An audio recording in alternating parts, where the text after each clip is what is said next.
औज़ुबिल्लाहिमिनश्शैतानिर्रजीम बिस्मिल्लाहिर्रहमानिर्रहीम। तमाम देखने और सुनने वालों को अस्सलामु अलैकुम वरहमतुल्लाहि वबरकातुहू। हमें दीन पे अमल करना चाहिए। जो हमें दीन ने हुक्म दिया है, नमाज पढ़ने का हमें दीन ने हुक्म दिया है, रोज़ा रखने का, सच बोलने का, बुराई से बचने का, ये सारे कामों का हमें दीन ने हुक्म दिया है। हमें इस पे अमल करना चाहिए। दीन ने जिस तरह हमें हुक्म दिया है, हमें उसके मुताबिक अपनी जिंदगी गुजारनी चाहिए। हम कोई नेक काम भी शुरू करें, हमें उसको छोड़ना नहीं चाहिए। अगर वो नफली काम भी हो, फिर भी हमें उसे छोड़ना नहीं चाहिए। फर्ज तो हमने अदा करने ही करने हैं।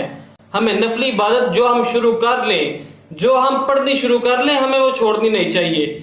एक सहाबी वो फरमाते हैं कि रसूलुल्लाह सल्लल्लाहु तआला अलैहि वसल्लम ने इरशाद फरमाया कि फलां शख्स की तरह ना हो जाना जो रात को क़याम करता था फिर उसने क़याम करना छोड़ दिया।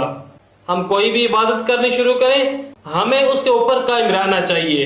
अल्लाह ताला की बारगाह में दुआ है कि अल्लाह ताला हमें अपनी रज़ा के मुताबिक जिंदगी गुजारने की तौफीक अता फरमाए।